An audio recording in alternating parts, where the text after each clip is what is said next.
So, the Academy Award-winning filmmakers of The Lord of the Rings and The Hobbit take on their next epic.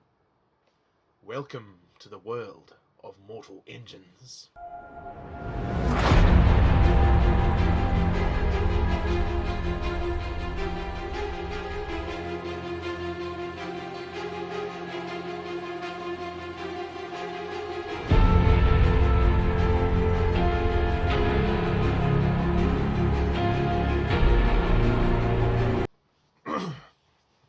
Hello everybody and welcome to my review of Mortal Engines, directed not by Peter Jackson, by Christian Rivers, but all of the filmmakers from Lord of the Rings and The Hobbit are involved in this project. So you have Peter Jackson as a producer and a writer, as well as Fran Walsh, Philip Boyens, and Christian Rivers, the director, did work on Lord of the Rings as a storyboard artist and The Hobbit as a first unit director.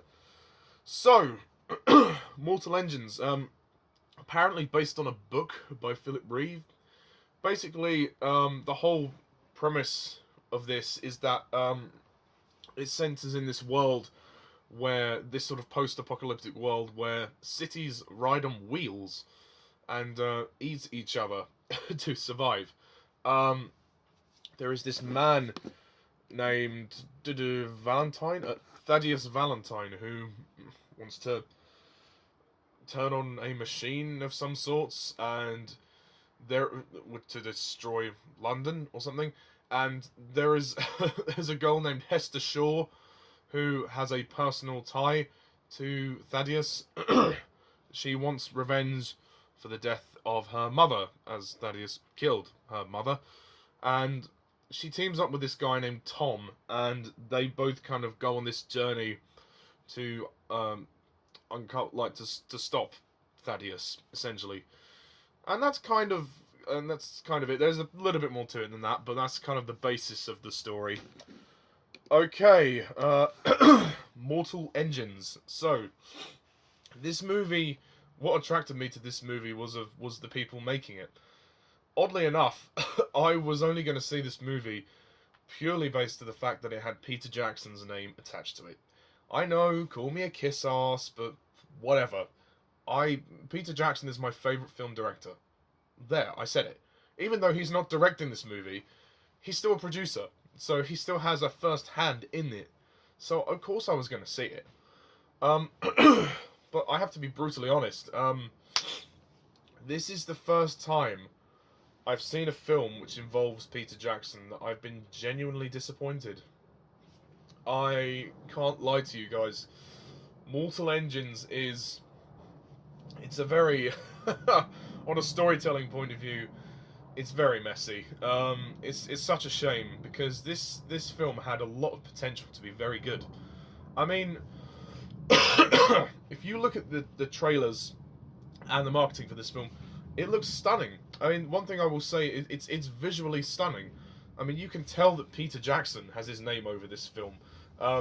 You know, the visual style of it is very impressive, and the effects from Weta Digital, sorry, I can't speak, are very impressive. But it's the direction and the storytelling. I just don't think Christian Rivers has really come into his own as a director. Because Jackson is a producer, and he's had a lot more directing experience, and he has the Academy Award to show for it, I kind of feel like Christian Rivers is in the shadow of Peter Jackson here. You can almost imagine him kind of almost liaising with Peter and kind of, you know, like thinking, how should it go? Should it go like this? Should it be like this? Should it be like this? In a way, what becomes apparent is the lack of confidence with his direction. Christian Rivers hasn't really got a vision for this film. I think it was too big a project for him to take on, and as a result, it kind of feels like a semi Peter Jackson film, which is not what it was intended to be. That being said, I do think Peter Jackson should have directed this film, because I think it would have been a lot better, and he's able to tell a story a lot better. The storytelling is surprisingly all over the place. Not like on a huge level, but there are things that I found a bit clunky and a bit confusing. There were elements of the story where I thought, what the hell's going on? And that's not a good sign. I mean, what disappoints me most about this is the fact that we have talent in this film. Not in the film, but also behind the film. You know, you have these, you know, amazingly talented New Zealand filmmakers who won Academy Awards. They proved, and Peter Jackson proved, that they could make something as unfilmable, quote unquote, as The Lord of the Rings, and it ended up being a masterpiece. So what's the issue here? You know, why can't they do that here? It just baffles me, the fact that you have these very talented Oscar-winning filmmakers who look like they're amateurs with this film. It's shocking. It's kind of shocking. I mean, this isn't a terrible movie. It's not awful. It's just surprisingly under average. I was very shocked that it wasn't. I mean, I wasn't expecting it to be as good as Lord of the Rings. I'm not saying that, but I at least expected something fun and solid. But there are times when I was just kind of confused, and the movie kind of struggled to retain my interest. It held my interest, but barely. It's the pacing is not good for this film. There's a long time when this film drags. I mean, the film's only 2 hours 10 minutes. It's not even long, but it feels longer than it is. Yeah. I mean, I think the design of the film is great, and the production design by Dan Henner is fantastic. This is a guy who was a production designer for The Hobbit, and he did a great job with that, and he recreated the magic of the Lord of the Rings. But with this, it looks fantastic. It looks great, and obviously it's all in a sort of dystopian future, and it looks very dark and gothic and whatnot. But yeah, that's kind of where the film is most impressive, is the world. The visual style of the film is fantastic. The CGI is very impressive. Like I said, the world of the film is great, but it's the storytelling. That's where it all fails. It's such a damn shame. Peter Jackson, why didn't you direct this movie? Oh, God. Oh, I feel bad. I mean, Christian Rivers will, I'm sure, become a better director in time, but I think he needs to do something else away from Peter Jackson. Not, you know, I love Peter Jackson, but I think Christian Rivers, having worked with Jackson in the past, has become kind of overshadowed. I think he needs to jump on board and do his own project, you know, do something else away from Jackson to find his feet as a filmmaker, because he just hasn't here. I mean, as far as the actors go, I'll say this. They give competent performances, but none of them really stand out, apart from Hugo Weaving. Hugo Weaving plays Thaddeus Valentine. He's a decent villain. I quite liked him in the film. Obviously, Hugo Weaving was featured in The Lord of the Rings and The Hobbit, so he's very much friends with Jackson and the New Zealand filmmakers. But yeah, his role in this film is pretty good. Hera Hilmar as Hester Shaw. I mean, Hester Shaw I mean, this is more of a fault in the book. Her kind of emotional story has been done so many times before. It was almost just predictable. It was pointless to even watch her story unfold, to be honest. I give credit to Hera Hilmar for trying with the performance, and she's gorgeous. She is a beautiful woman. She has one of the prettiest faces I've ever seen. But there's not much to the character. And, you know, typically she's stereotyped now as a badass as soon as, you know, something emotionally tragic happens.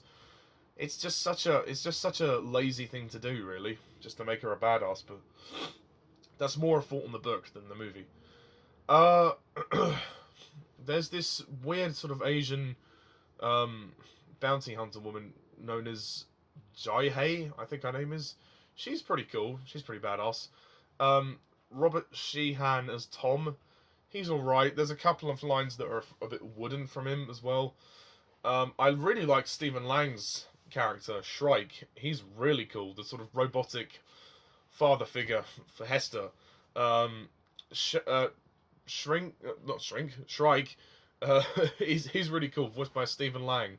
You don't even recognise that it's Stephen Lang, and the CGI and motion capture on him is very good. But Mortal Engines, in the end, is just, it's a very dull movie. The music isn't even that good either. What it has going for it is spectacle. The action sequences are very good. There are some good, fun, exciting action sequences. But I really expected a lot better from the filmmakers who made Lord of the Rings and The Hobbit. Come on, guys. You're better than this. You've proved time and time again that you can do better than this. With Lord of the Rings, with The Hobbit, hey, even King Kong. You know, even Bad Taste, Peter Jackson's first movie, is way better than this. That says a lot. I mean, and as for Christian Rivers, I really hope that he can do something else that will really help him improve as a filmmaker. Because I think he's got potential, but the vision isn't really clear. It feels like a conflicted vision. On the one hand, it feels like a Peter Jackson movie, but on the other hand, it feels like another person directing it. I think it would have been better to actually maybe have both of them direct it. So, yeah, and Jackson could have acted as a guide for Christian Rivers, but it wasn't meant to be. I mean, this movie is bombing at the box office, so I don't think it's gonna get a sequel, as far as I'm concerned. So, I think it's probably best for the New Zealand filmmakers to pack this one up, move on, and just, you know, move on to something else, and just forget about this completely. But that's just my opinion. If you love Mortal Engines, that's fine. So, I'm going to have to rate this movie. I'm going to be nice. I'm going to give it a 6 out of 10.